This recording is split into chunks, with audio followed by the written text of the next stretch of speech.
In a galaxy far, far away, two brothers joined together on a quest to explore the Star Wars universe. These are the Star Wars Bros.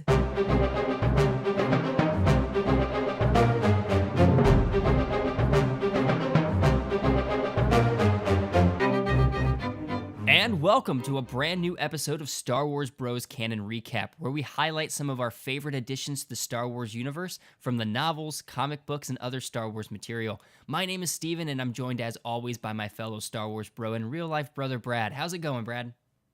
Great, good to be here to talking Star Wars with you once again. Absolutely. Well, we've got a great show lined up for you guys. Tonight we'll get into Lost Stars and talk about how events in that book lined up with canon, as well as highlight some of our favorite moments. We'll also discuss the new world that was introduced, and we have something different planned out for our weapons/vehicle highlight for this week. But first, let's get into corrections from last week. Brad, what did we mess up last week? What we got right was Disney purchased Star Wars in 2012. However, we mixed up the announcement of the movie with the announcement of the title. The movie was announced in 2012 along with the purchase of Star Wars. The title was announced in 2014, which is when we thought the movie was announced. Okay. So yeah, we just got it mixed up between the title release and the actual announcement of the movie. Okay. Thrawn, I misspoke last week and said that it was released in March, when in fact it's actually going to be released in April. Oh, we gotta wait that extra month. How dare you, Brad? You teased us. And, it is in April for sure. We just got a little bit overzealous and said March on accident. Last week, I also misspoke saying that Luke had a crush on Shattered Empire. I was thinking of Heir to the Jedi when we were talking about Shattered Empire. Just got my wires mixed up and crossed there a little bit. So that was my mistake, but Luke does not have a crush on Shattered Empire. He's actually partnered up with Poe Dameron's mom in that one. So no crush happens there. It's in Heir to the Jedi that crush happens. Did we miss anything else, Brad? That I got. Excellent. Well, that brings us into our main segment of tonight, Lost Stars. Lost Stars is the story of two childhood friends turned star-crossed lovers that find themselves on different sides of the galactic civil war. We relive some of our favorite moments from the original trilogy through the eyes of Thane Kyrell, a rebel pilot, and Ciena Ree, an Imperial officer. This is your classic love story set in the Star Wars universe, and it really is one of my favorite books that's been released since the canon reset. Brad, what are your overall thoughts of Lost Stars? I mean, you couldn't have said it better right there with that recap. It's my favorite book because of what you just said right there. The seeing of different battles from two different perspectives. You really get to see a different side to both the rebellion and the empire in this book. You're seeing how the Force works throughout the storyline with not necessarily Force-sensitive people, but, being my favorite book in canon so far, I think it's really because of how it's given the Romeo and Juliet treatment in the Star Wars universe. You're right. The Romeo and Juliet treatment is pretty noticeable in this. You really notice this divide between the first waivers and the second waivers on Jello-Can. At the very beginning of the book, when as children, Ciena, a second waiver, is being picked on by a group of first waivers, and Thane, also a first waiver, steps in to protect her. We even give a little glimpse of Grand Moff Tarkin during this encounter as well. But that brings us into, where does this book fit into the timeline, Brad? Where does it begin? How does it exactly fit in? So start us off. Where does this book begin? This book begins 8 years after the foundation of the Empire, which is where we see the little scene with our favorite Grand Moff right in there. And it starts there, and that's kind of where the ball gets rolling with our two main characters, and you really start to see the indoctrination of the Empire. 8 years, they're finally taking over the last holdouts of the Separatist worlds, and this planet that these two people on is one of the last joining, and you see how they're influencing young ones to join the Imperial Academy and get training. Yeah, absolutely.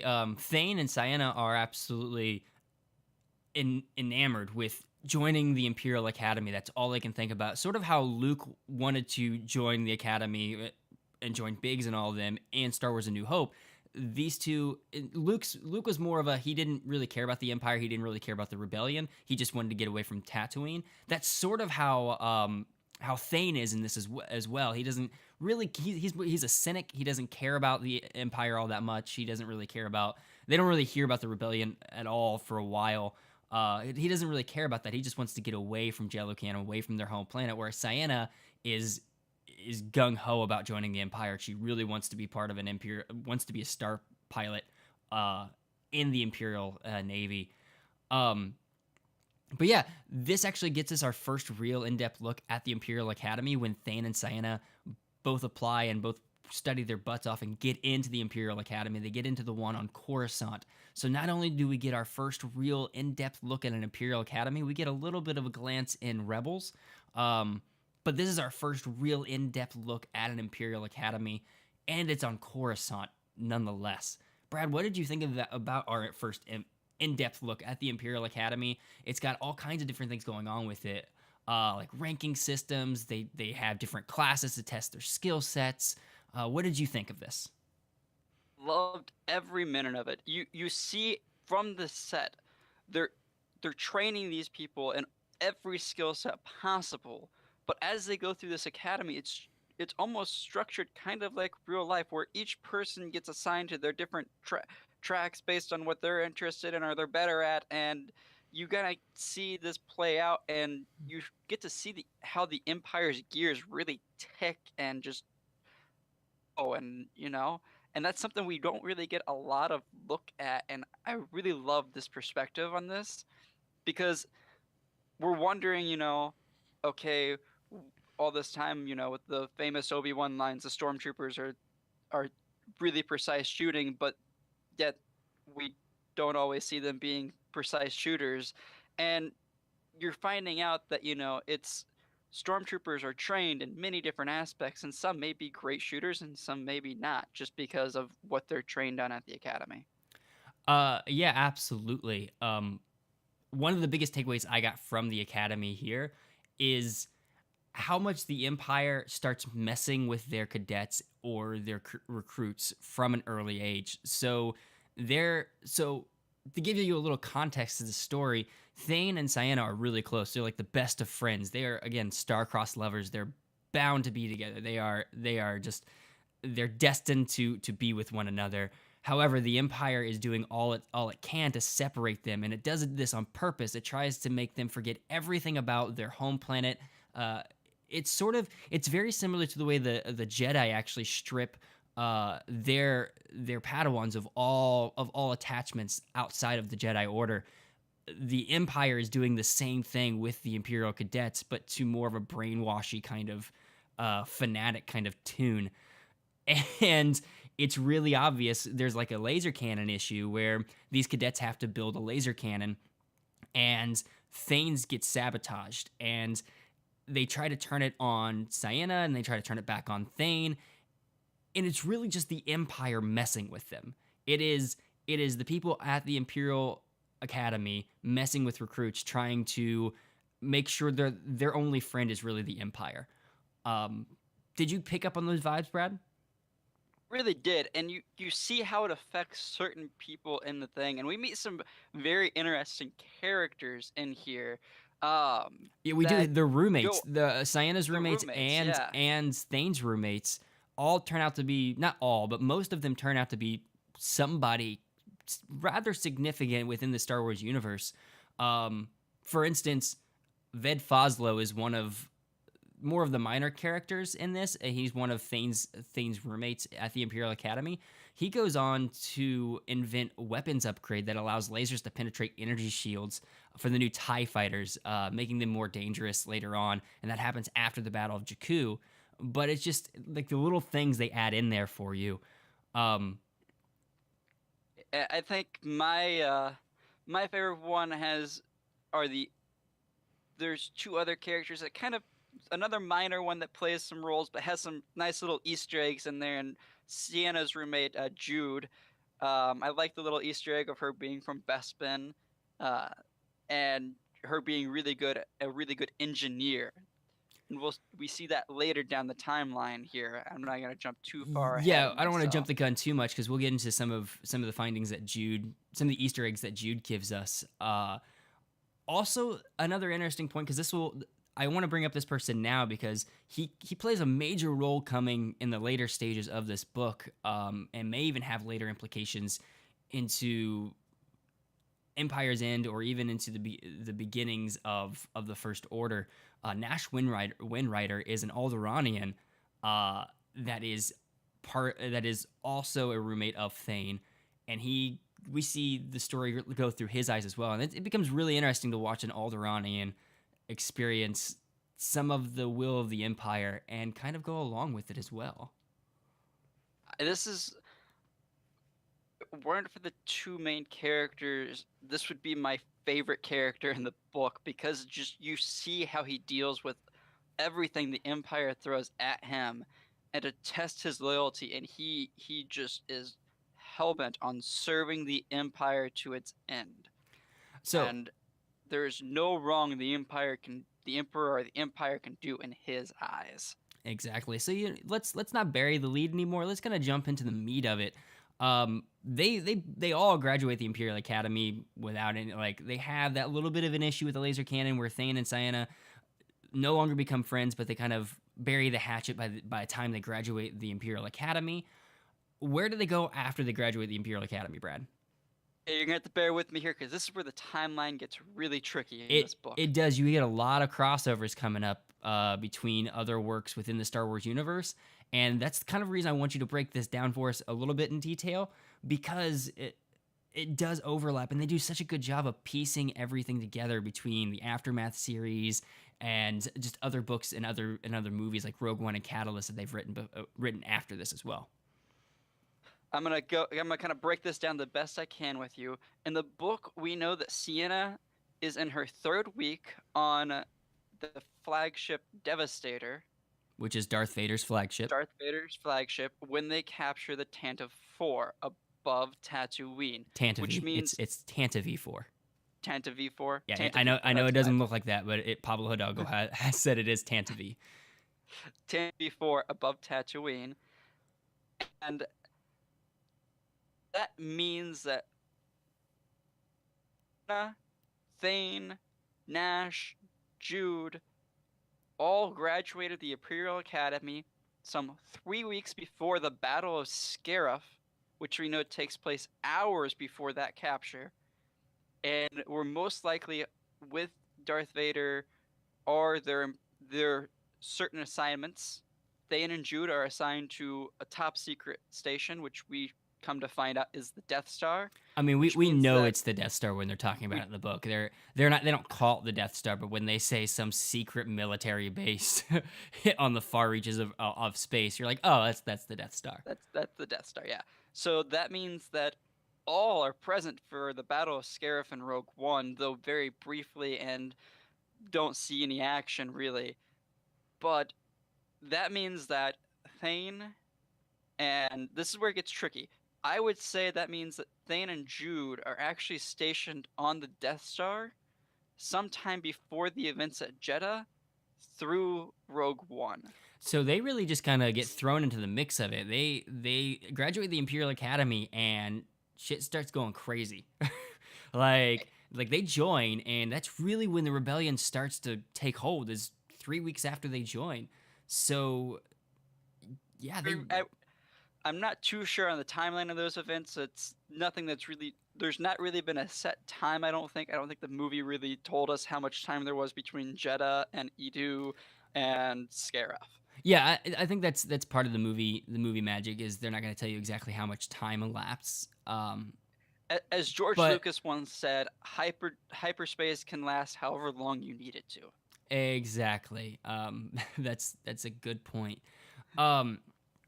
But yeah, so you get to see it starts right away, and you kind of jump right into the mix of things. You get to see things like, for instance, when the Tantive V4 is shooting off escape pods, for instance. That's like Ciena is the person that's shooting those escape pods out of space. She's the one blowing them up. And she's actually a bit remiss when her commander tells her to stand down from blowing up the one that R2-D2 and C-3PO are on to get to to Tatooine. It's really, this book does a really great job of throwing in small Easter eggs like that from the movies and pulling it into the literary world. So you're reliving some of your favorite moments from the Star Wars movies, from A New Hope, and you're seeing it from just some lieutenant's perspective. It's great. I have this nice little scene between Sienna and Nash about avoiding the mission to go down to Tatooine that I just love. That's right, because they talk about how they're gonna sweat to death in their stormtrooper gear if they go down to Tatooine. Right. So so this leads us into the Battle of Yavin. We actually get to we have a little bit more time before that because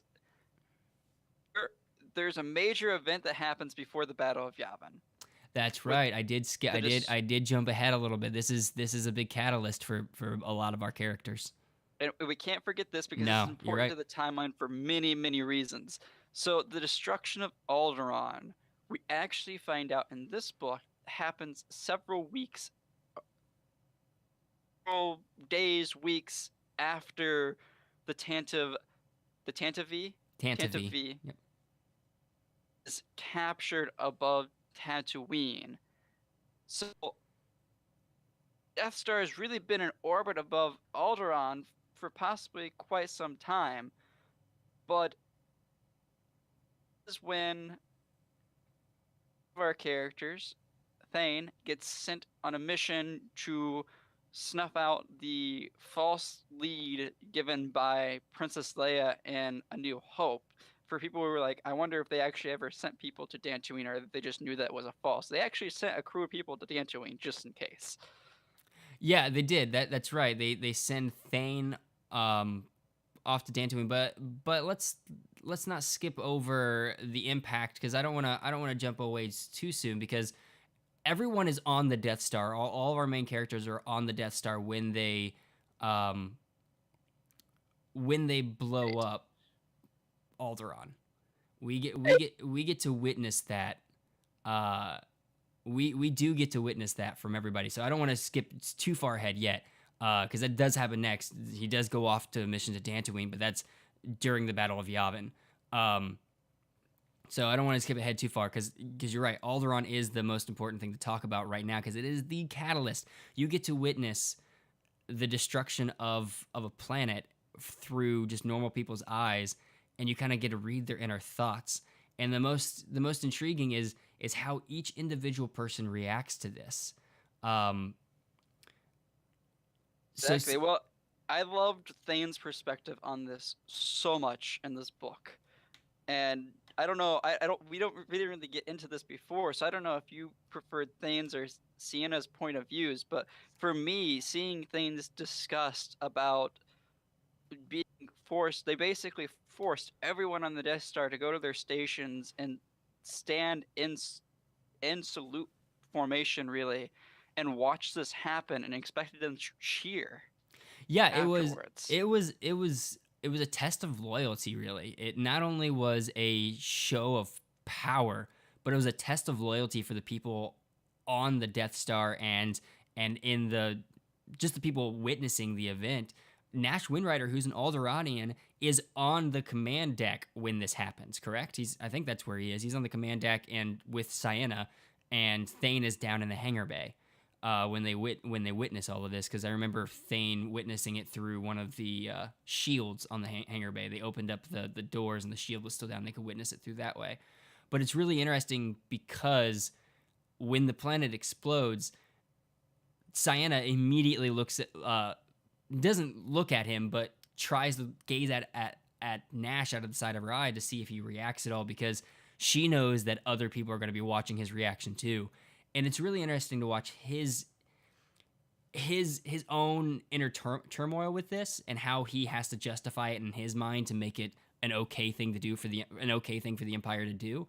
But this is really where our two protagonists go in different directions. This is the one moment that Thane is like, okay, this isn't right. This really doesn't wait. Like, he gets sick at this, and Cyanna does too. But Cyanna's under the impression that this is for the better good. This is one demonstration. These people had to die so more people wouldn't die.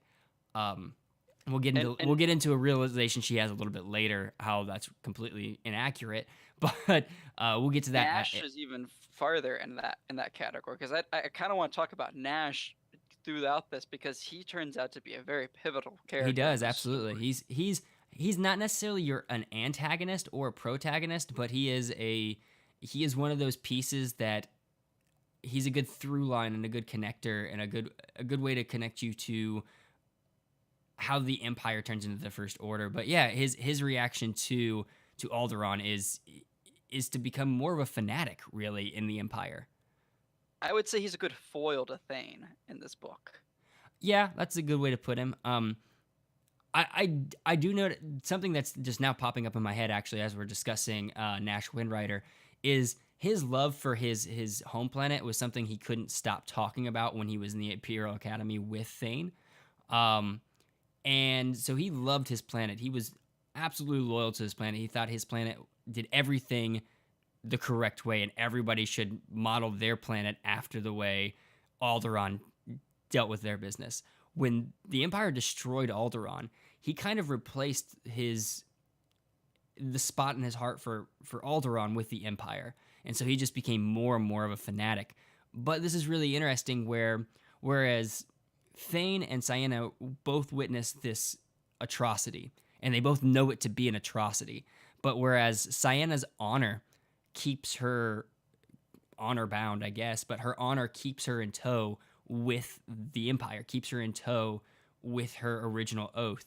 Whereas Thane, the more of the cynic, is like, this isn't really for me, and he doesn't quite decide to leave yet. Instead, we go to the Battle of Yavin, and that's where stuff starts to get a little bit tricky. Thane actually, like we were saying earlier, Thane actually doesn't go along with in the Battle of Yavin. He gets sent, because he's a TIE fighter pilot, he gets sent out on a recon mission just to check out to make sure Dantooine is indeed an old military installation or a ruse, as Princess Leia most likely was lying. And this is a very important thing, because at this point, everyone's communications hub was actually being routed through the Death Star. Everyone's getting their communications during the Battle of Yavin from this, what they believe, impenetrable battle station. All the starships are getting their information coming from this station, because that's really the command center at the Empire at this point. Where Thane at this point realizes that, okay, I'm going to keep my head down, and as soon as my tour is up, I'm out. Yeah, he's pretty much like, I'm just buying my time until I can get out. And we get to witness the Battle of Yavin from different points of views than we usually do. We don't get to see any of the crazy battle over Yavin. We don't get to see any of the space battles. We get another space battle a little bit later on, but this one we kind of witness from afar. Cyanna is actually stationed on the Devastator, which isn't in that battle. It is off, kind of monitoring transmissions coming from the Death Star and monitoring signals coming from the Death Star, and Thane is off on Dantooine.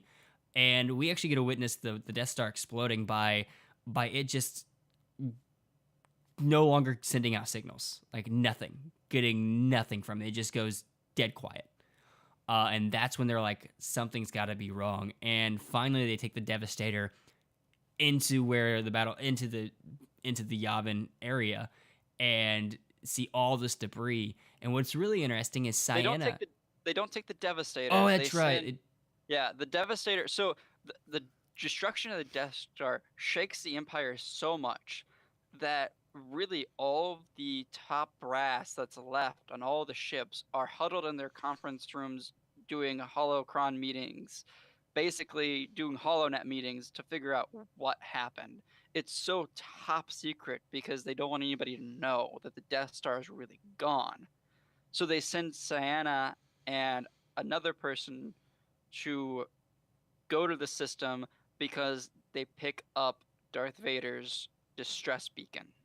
Yeah, and so Cyanna is the one that actually ends up rescuing Darth Vader, and because she sees him in such a vulnerable position, and not a lot of people get to see Darth Vader when he's in a vulnerable position, he actually, after the Battle of Yavin, assigns her, like pretty much brings her onto his team. So wherever he goes, she gets assigned to.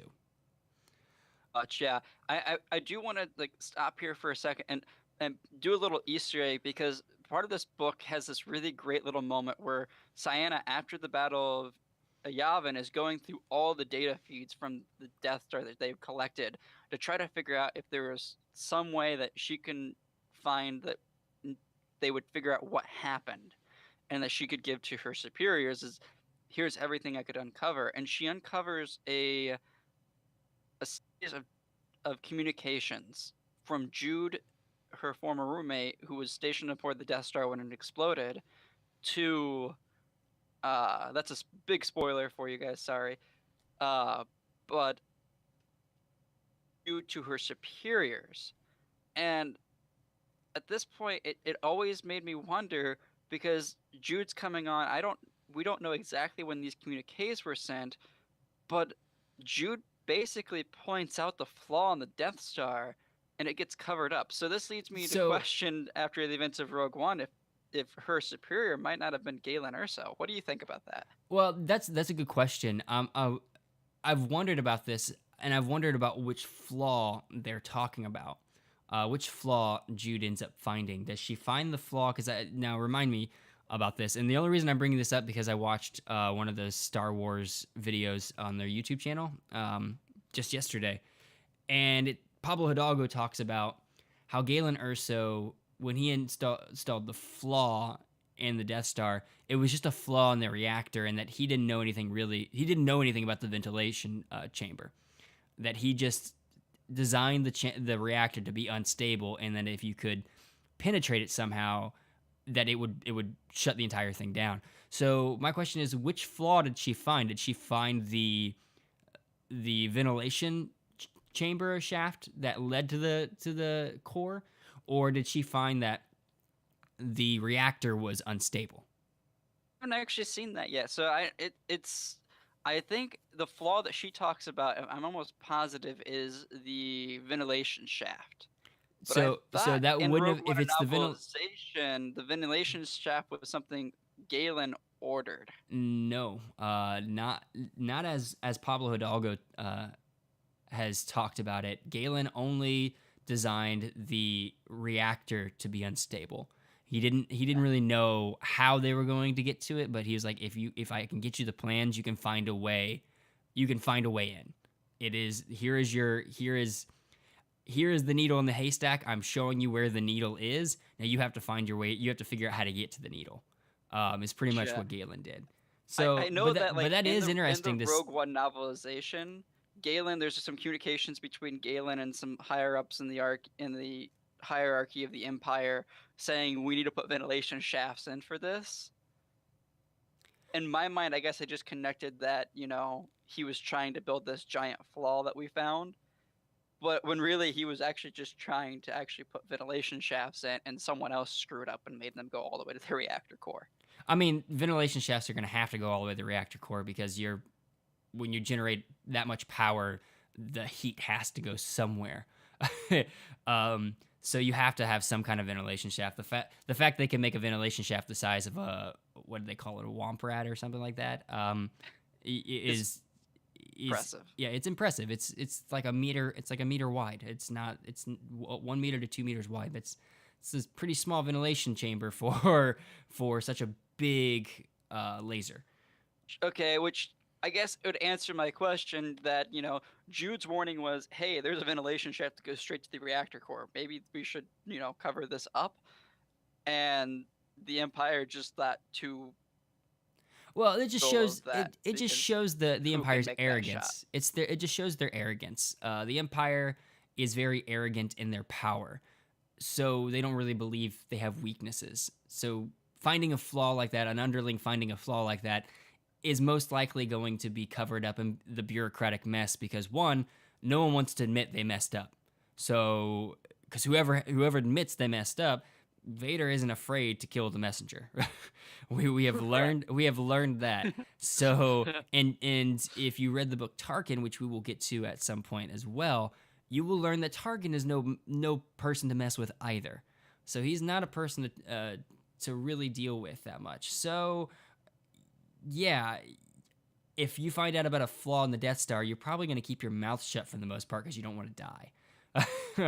But yeah, Ciena does discover that she sees those records. But soon after that, Thane witnesses some more atrocities when it comes to the enslavement of a certain people on a certain planet, and he's had enough. He just leaves his post. He just deserts it. He thinks while he's deserting it, he thinks he has the okay from Ciena, and he thinks him and Ciena are on the same page. When really she's thinking that he thinks that the same way she does, and as they have to do their duty and stay in the Empire and do it for the betterment of the galaxy as a whole, where Thane is like, no, the Empire is corrupt, it's evil, it is rotten to the core, I'm out. And so they have they even have this argument where she's like, we should try to fix it from the inside. And that theme kind of stays with her throughout the entire book too. Her trying to fix it from the inside kind of gets her stuck in her final position that she's in as well, which we'll get to. But yeah, she's very much, she's like, no, we can fix this from the inside. And Thane's like, it's dead. It is not worth fixing. So Thane ends up leaving and becoming a smuggler for a while. While Ciena was like, you know what? Okay, I will cover for you. She actually does one thing that we didn't think she'd ever do, and is lies to her superior officers and says that Thane commits suicide. That she goes back and that he was so distraught with his friends dying at the Battle of Yavin and on the Death Star that he just ends up taking his own life. She does this. She sells this lie to save his life. And to keep him off of the Imperial watch list or wanted list for the rest of his life as well. So she chooses him over her own honor, and this shows the first sign that she's not your typical Imperial. She's keeping her soul with her while she's doing this. And so we learn that how everyone really deals with this, and this will come to play later on. But basically, Thane ends up getting recruited by the rebellion about, I think, it's a week or two before the Battle of Hoth, and he's recruited by someone we know very well in Star Wars canon. Yeah. Steven, tell you more about that. Yeah, I mean, you went ahead and led up into it, Brad. You should have just mentioned it yourself. He gets recruited into, so he's a smuggler for a while. And when he's in this random cantina and he gets recruited by Wedge Antilles. So we get our first Wedge Antilles introduction. I really feel like they are kind of pushing Wedge Antilles into the literary universe a lot more than they are the movie universe. This is something that fans have always loved ever since the X-Wing series came out for the Legends novels. They've always loved Wedge Antilles, us Star Wars fans have. I've never been much into Wedge Antilles because I didn't read the X-Wing series when I was a kid. So a lot of people love these little Easter eggs and these little appearances by Wedge Antilles, especially.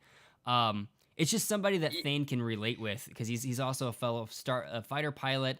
And Thane is essentially our version, Lost Stars version of Wedge Antilles or a Han Solo, where he's a cynic. He doesn't really believe in the Force. He doesn't believe in all these hokey fairy tales. He's a fighter pilot that trusts his ship.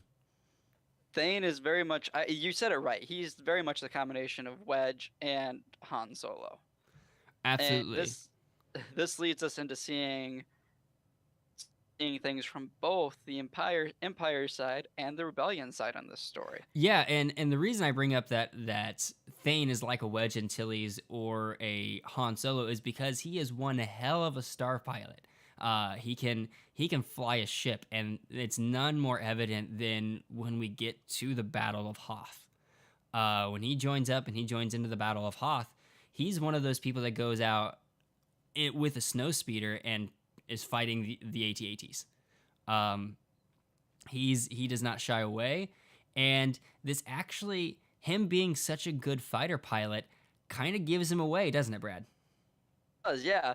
So he does a maneuver at the Battle of Hoth that when Sienna goes back on, because she's on board, I think it's the Executor at this point, the Super Star Destroyer Executor, because that has become Darth Vader's flagship now. Yeah, so just this is just a little canon recap here, a canon recap inside of a canon recap. um, So this Darth is where we're Vader, at in the Darth, timeline. yeah, Yeah. this is where we're at in the timeline between Episode 4 and Episode 5. Darth Vader leaves. And this is covered in the Darth Vader comics too. The full run of the Darth Vader comics deals with between Episode 4 and Episode 5. Just a quick overview. The Emperor's kind of pissed at Darth Vader for failing at the Battle of Yavin, kind of demotes him a little bit. Darth Vader does his thing and gets back into the good graces of the Emperor, and then is given command of the Executor and the entire fleet.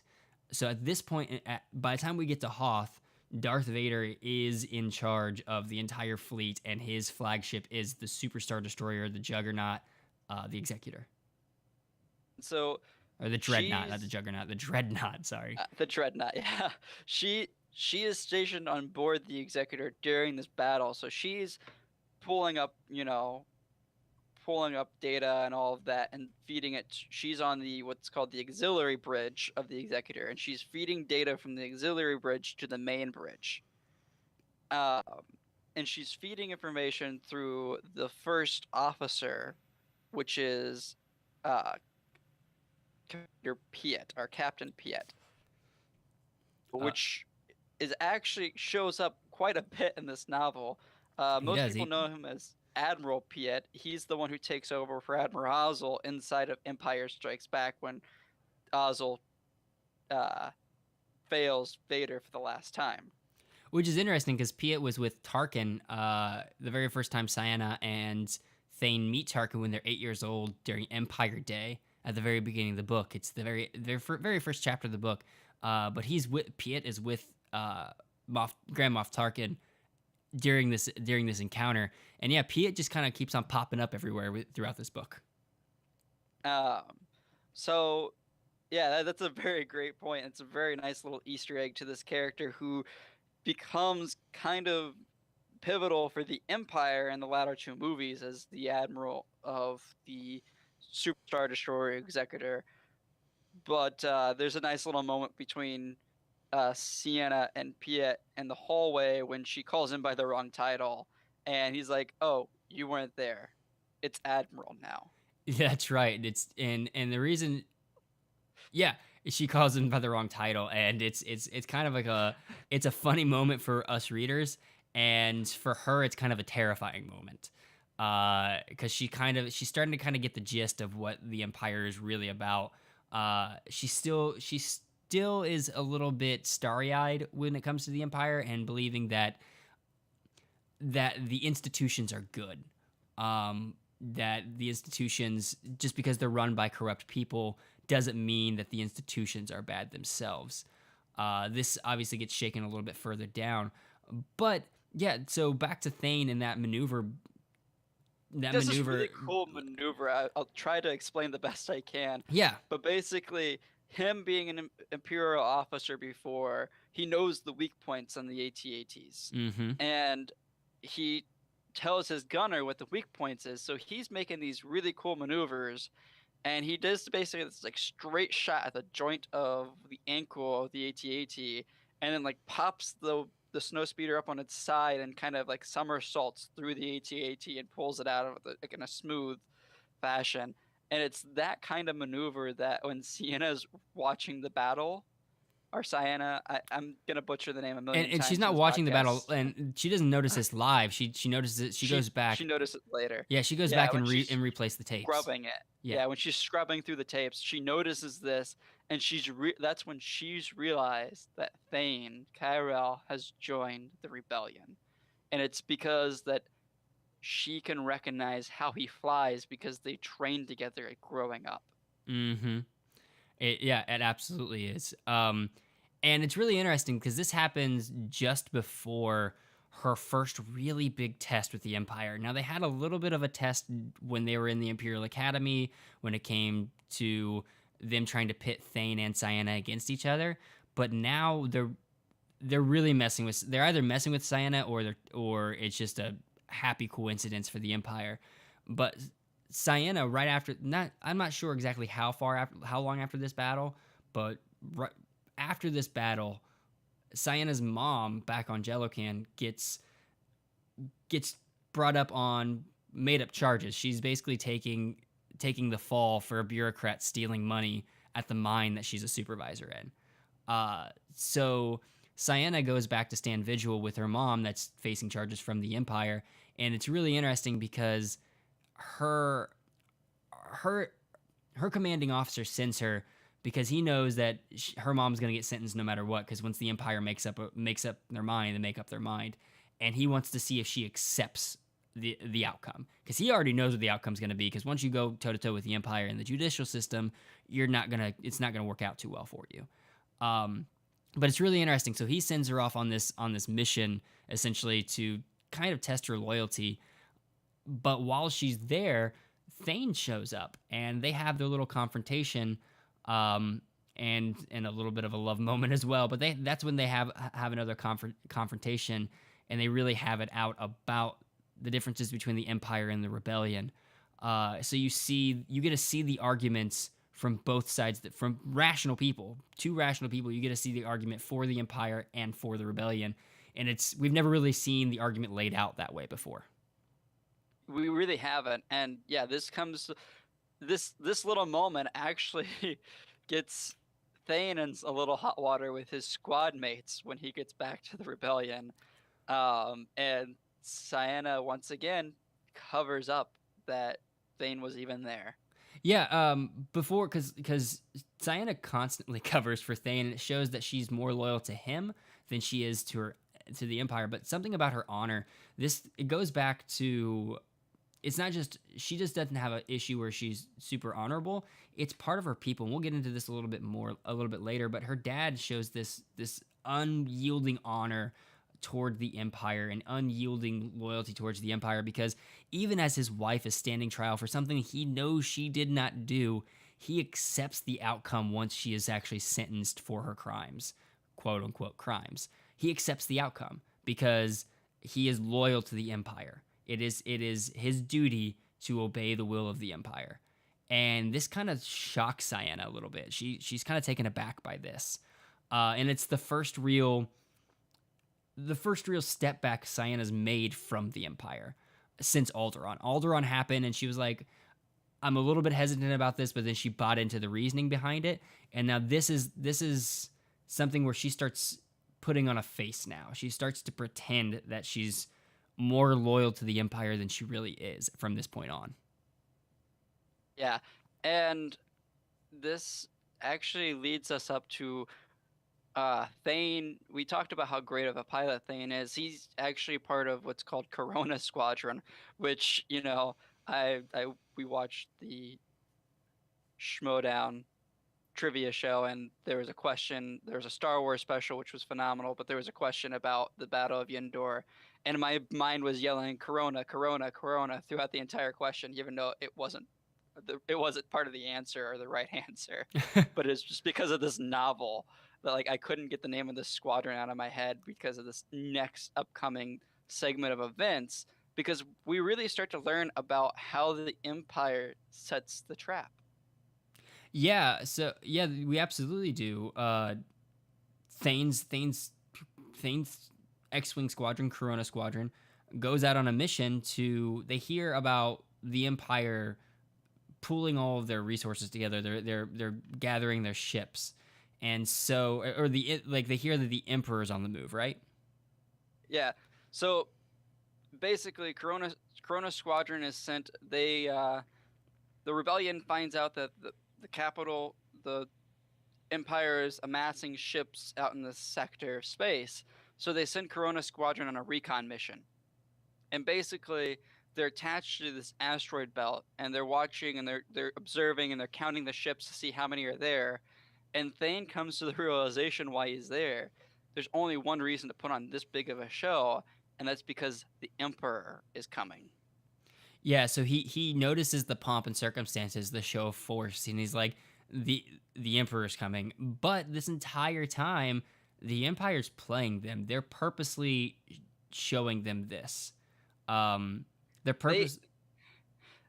know that Corona Squadron's there, and they send out a squadron of TIE fighters.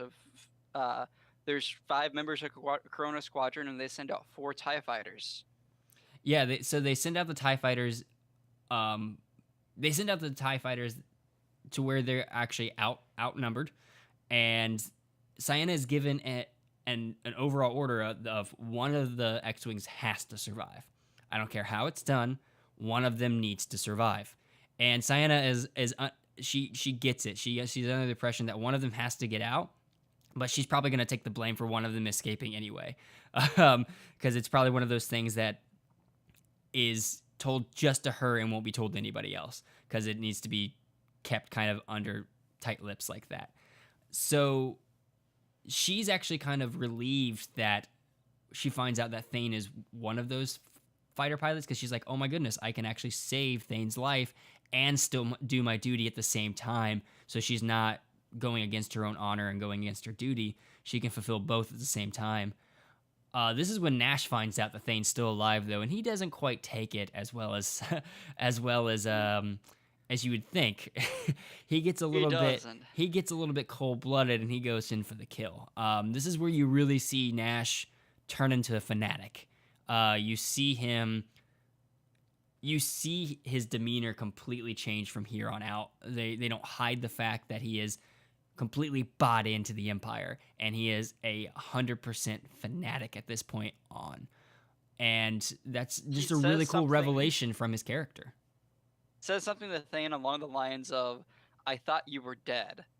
I guess I'll fix that. Yeah, something along those lines. He definitely wasn't happy to see Thane alive.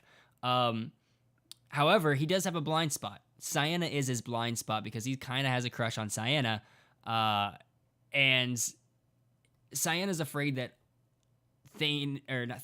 Nash is going to know that she purposely let Thane live and she covered for Thane, but he's so blinded by his admiration and his attraction toward Sienna that he sees Sienna as a victim in all of this. He sees her as being used by Thane and being lied to by Thane, when really Thane had no idea that she covered for him. Thane thought he was on a wanted list. Thane thought he was done, that he turned her in.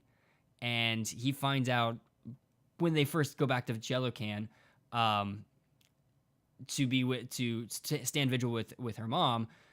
He finds out that she covered for him, and that she gets that. Well, he also finds out through another Imperial that leaves the Empire and becomes a rebel. He finds out through her as well. But it's just it's interesting turn of events there for sure. But Corona Squadron gets away. So you have a crazy battle. You're kind of on the edge of your seat during this, but Corona Squadron gets away with the information the Empire wants them to get away with, and that kind of leads us into the Battle of Endor, and like you said, stealing your piece of information, and I'll let you say it. It leads us to one of the best and one of the most memorable Star Wars lines of all time. It leads us into Admiral Akbar saying, "It's a trap!" Exactly. And I don't want to take credit for that lead-in, because that is something you said in one of our pre-production meetings that literally had me laughing, being like, yeah, you're right. Actually, no, it does. It leads us into it's a trap moment. And so we get into the Battle of Endor, and it's really, before we actually go into the battle, we get to see Sienna witness the Emperor in person. And this is something I definitely want to touch on, because it goes into some of the things they may be bringing in from Legends into canon. When she witnesses the Emperor, she can feel the dark side energy of the Force. Now, she's not Force sensitive. Her people, the First Wavers, are very I don't want to say attuned to the Force, because they're not Force sensitive, but they keep the Force is like Buddhism to them. So they treat it like a religion, and it's like another version of worshiping the Force without actually having Force abilities, and that's sort of what her people do. And I'm not sure if this makes her more sensitive to feeling because since the Emperor has so much Force power and so much Force presence that she can feel it, but she just feels the evilness that exudes from him, and that how it feeds everybody around her. And this is where her disillusionment about the Empire just completely fades away. That she knows exactly what it's there for, and she can't wait to get out. She's trying to figure out a way out, but she's at the Battle of Endor. But the reason I wanted to bring up the Emperor's presence is because in the Thrawn trilogy, which is Legends now, they talk about the Emperor having this sort of Force meditation power, where it's like a battle meditation or a battle focus that keeps everybody super focused and drawing on that dark side energy to stay super focused and to keep their morale. And in the Thrawn trilogy, when the Emperor dies, that's why everything goes to hell. That's why all the Imperial fleet starts to flee. That's why tactics go out the window, because they lose that central force of focus. This isn't quite the same, but it has remnants of it. What do you think, Brad? Definitely has remnants of it, and they definitely play with this in Legends a lot. I know they play with it. I'm trying to think. I can't think of any references in canon besides this that they play with it as, but they play with it in both respects of the light and dark side, actually, because there's in Legends they talk about, it may not even be Legends, it may be in some canon they talk about how some Jedi have this ability too with their clone troopers during the Clone Wars. No, you're right, Brad. That's absolutely correct. But we get to witness the battle of Endor, or battle over Endor, from Ciena and Thane's perspective. Ciena actually ends up joining with the TIE fighter. She actually she needs to fly. It's the only thing that can get her mind off of everything, the only thing that can put her at ease. So she's like, I'm going to suit up and I'm going to go fly a TIE fighter. She doesn't actually realize that battle is coming either. No, she doesn't. She just thinks it's a pomp and circumstance kind of show of force for the Emperor. She doesn't realize what's going on. And then when the Rebel fleet jumps out of hyperspace, they're like, "Oh, okay." She's like, "Okay, I guess I see what's going on now."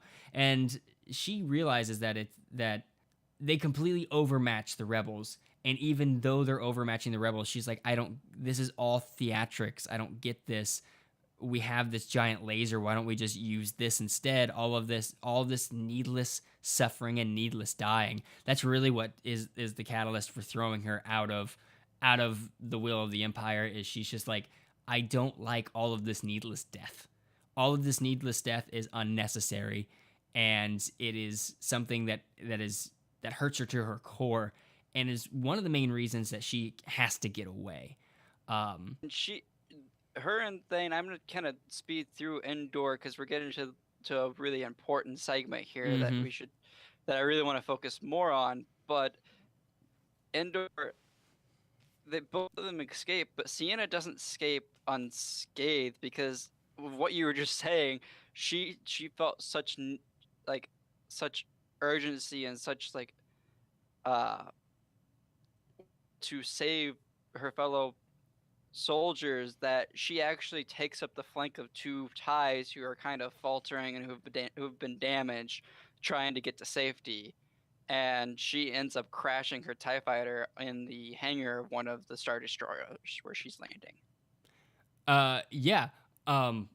That's actually a really good thing to point out, because something similar happens earlier in the book where Ciena technically goes against protocols, but stays within them as well. She finds like a gray area to be able to rescue some civilians, and she gets reprimanded for it.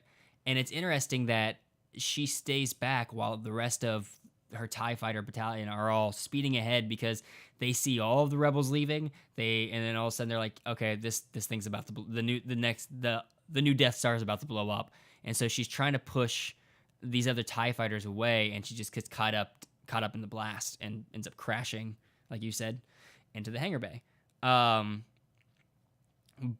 but yeah, she doesn't come out unscathed. She ends up having to regrow a liver, which takes quite some time. But while she's recovering, she's under to the point where she's like, I can't leave the Empire because the only way you really leave the Empire is you retire out or you get killed. So she's hoping to get a remote post somewhere to serve out her service and to just do it honorably.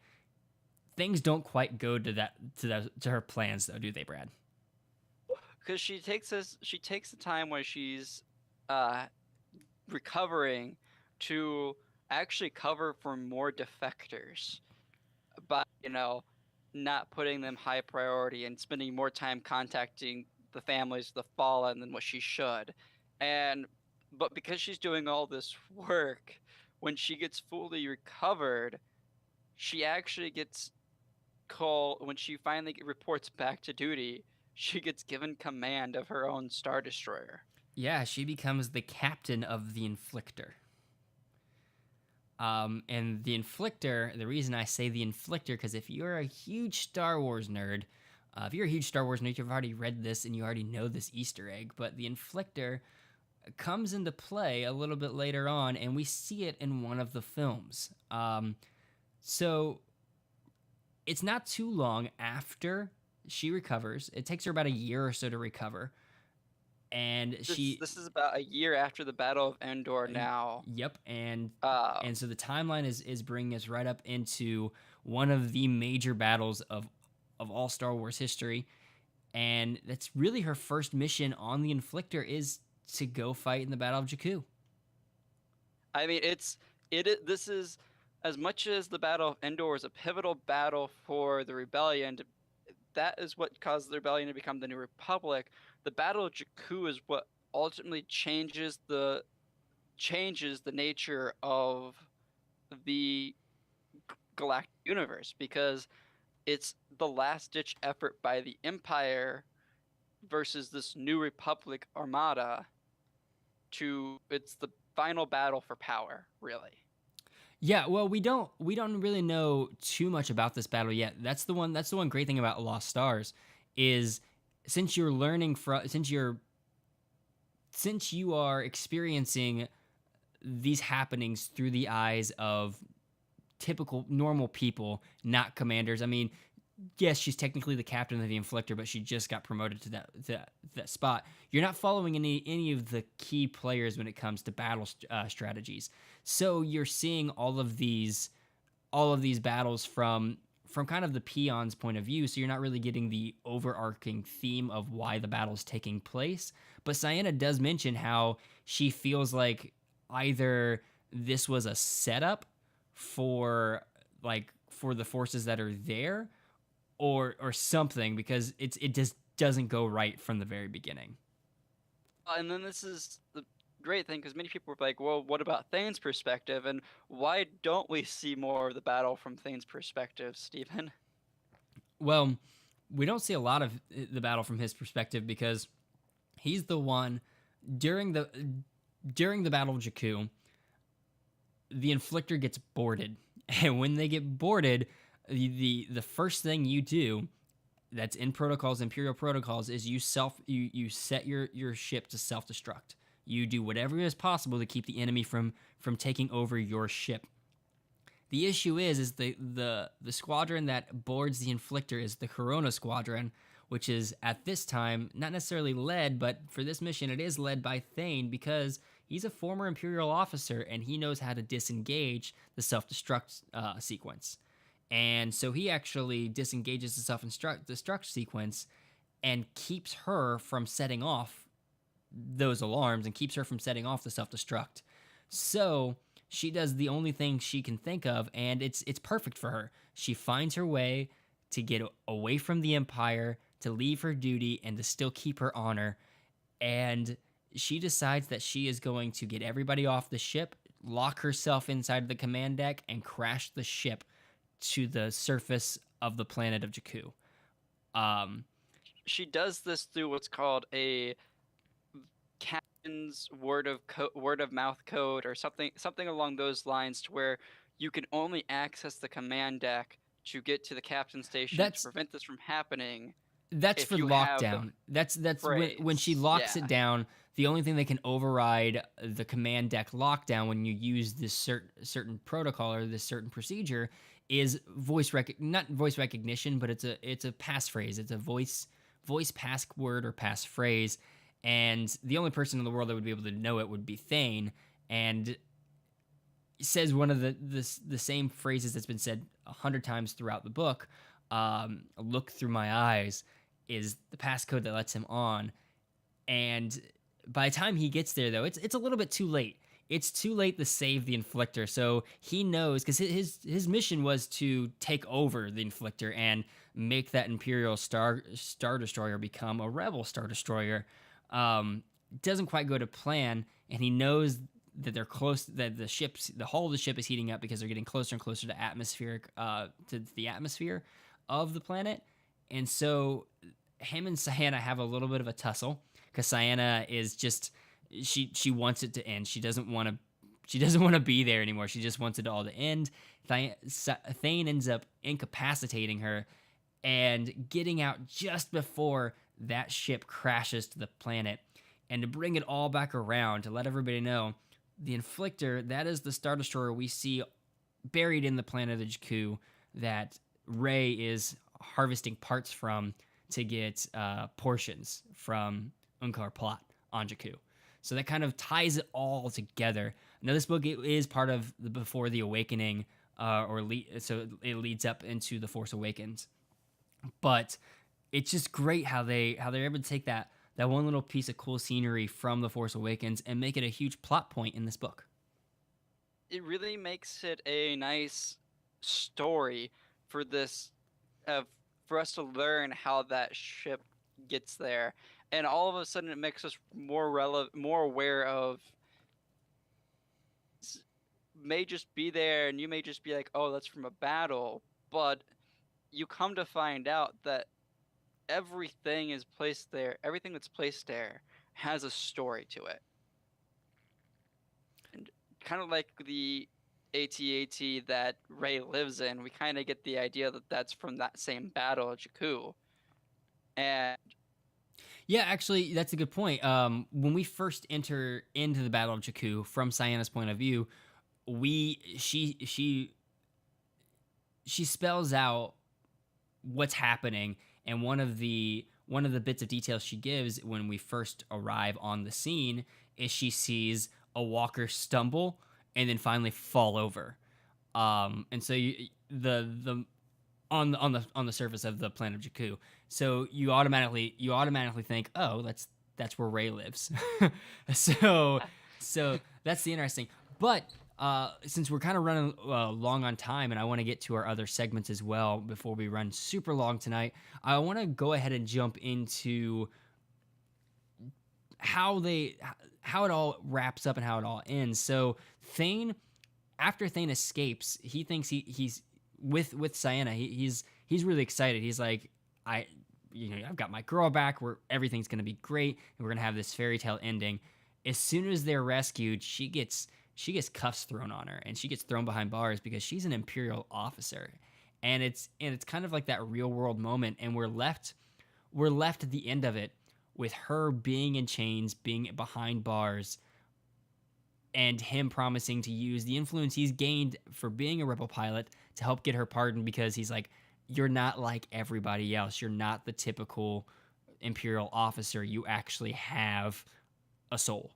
So he's like, I'm going to do everything I can and push every button I can to get you off. And she's like, that's not right. You shouldn't do that. He's like, I know it's not right, but that's how the system works. He's like, so I'm going to do that for you. What were your thoughts on that, Brad?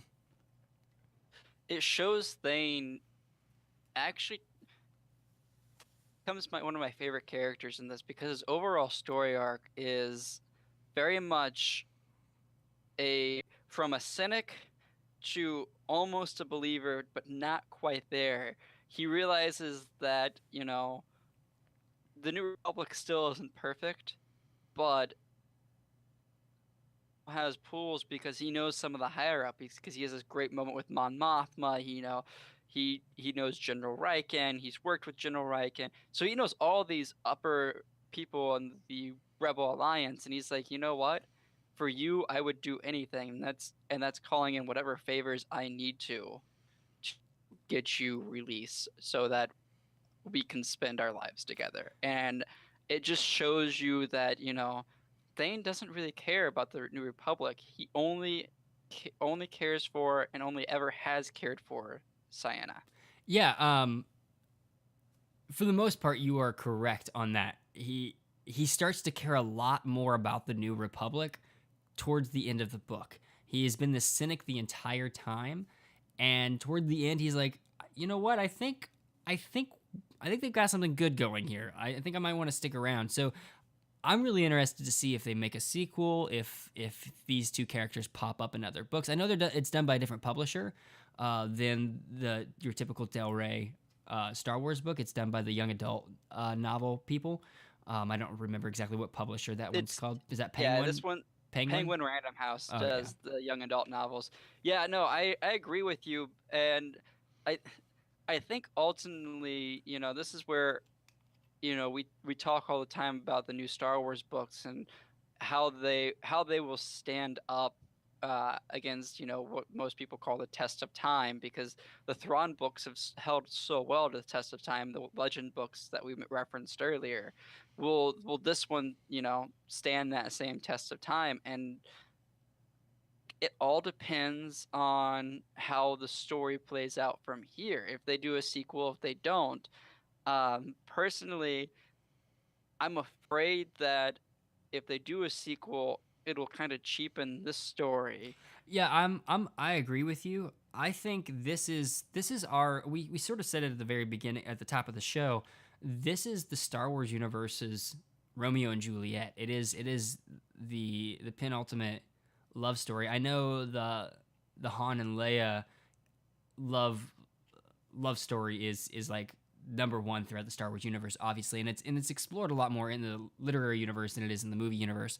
But this is our first actual Romeo and Juliet because they come from such differing sides of society, even on their own home planet, which we'll get to in a few moments. Um, but then they end up being on different sides of this galactic civil war at the same time. So it really is your classic love story. So that basically rounds out what our thoughts are on Lost Stars.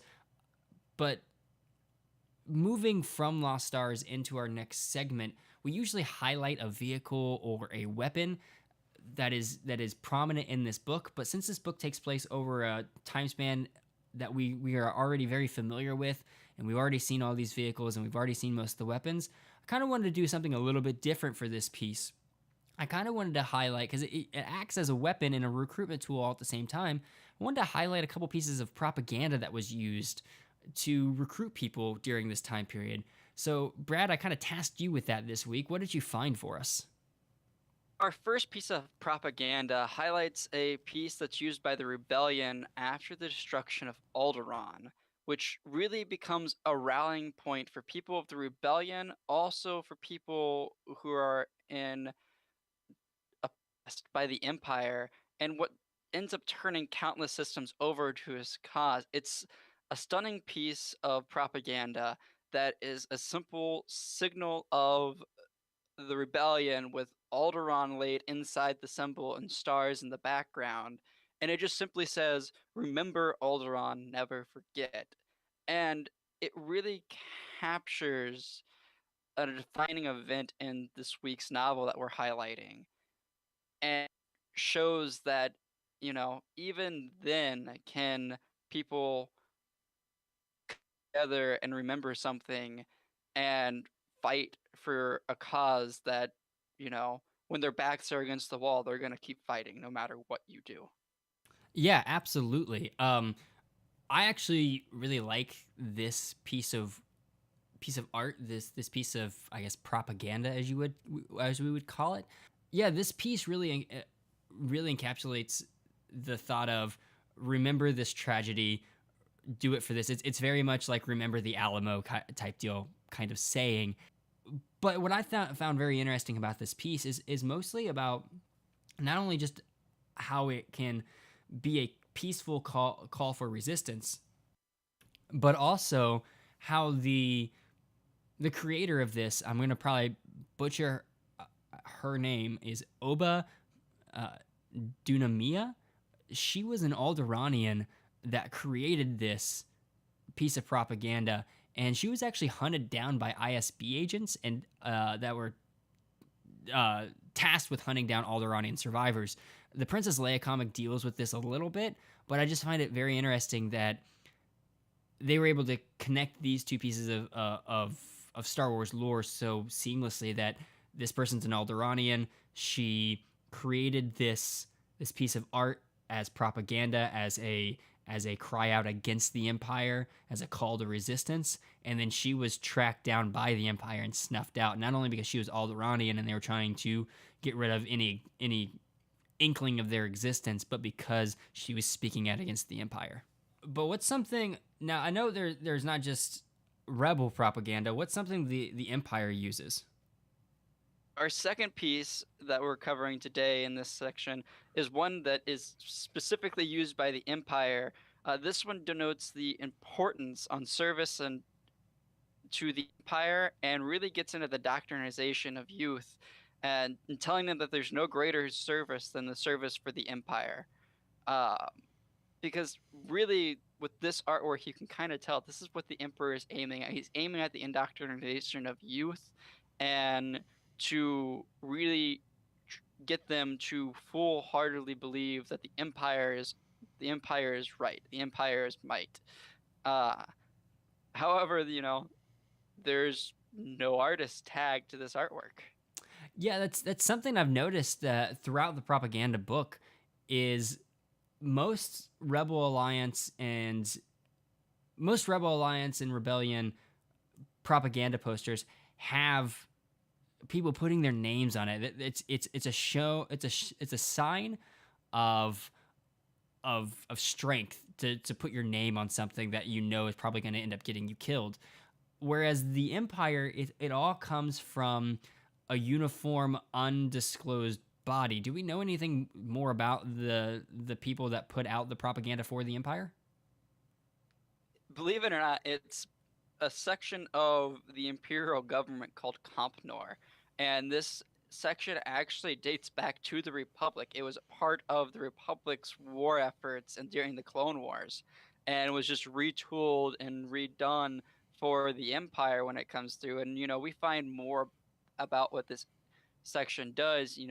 Also with retelling the history of the events of the Clone Wars and how all of that fell through. And Compnor really just, they don't really artists to do work for them. They demanded, and in true Empire fashion, take it and disperse it as their own and give no credit. Oh, so you're saying that there are individual artists that actually create this. It's not done by like a committee or anything like that. It's just stolen from them and then repurposed for the Empire. No, there are some artists in the book Propaganda by Pablo Hidalgo really covers this in detail. If you want more information, I would suggest you check it out. There are other phenomenal artworks in there. The covers and talks about how there are artists on both sides, and some artists actually do for both sides. It's a paying job for them, but they don't tell the other side that they're working for the other side. Kind of like bounty hunters, really. Okay, so they're contractors that kind of they play both sides.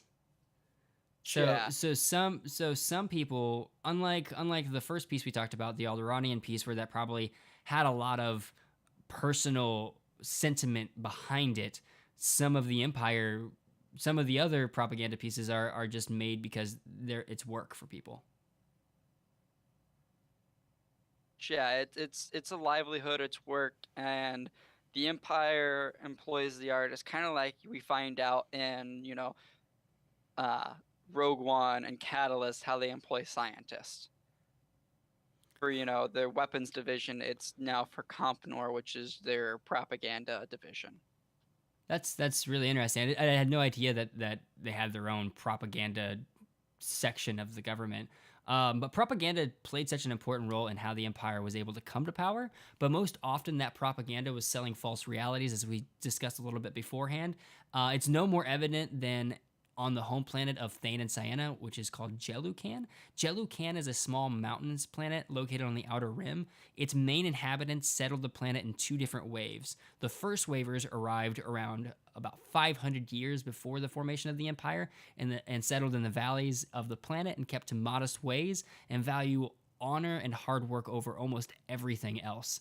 The second wavers arrived about 150 years before the formation of the empire. These are your more aristocratic kind of inhabitants. They settled in the mountains and started mining the mountains for its resources and set up galactic trade. This planet, it sort of serves... This kind of serves as our window into what happens to a planet and its culture and its inhabitants when imperial occupation happens. Brad, what are some of the things that really stood out to you about the imperial occupation on Jelucan? We can just look at the book itself, and it gives us the best look at this. Throughout the book, you see different stages of Jelucan. When you see it when they're young, it's very much two different societies, two different classes. They don't really intermingle, and they don't like each other. When we visit the planet later in the book, however, after Imperial occupation, you start to realize that it's got more of an industrial setting to it. Now the second waivers and first waivers are mingling more. There's set up a tent-like community in one of the main towns on the planet where second waivers and first waivers live basically next to each other, looking for work, trying to get work. And it's the breakdown of their society, really. We saw it with our main characters, but the Empire really tries to do that with the society, and you see that no more evident than on Jelucan.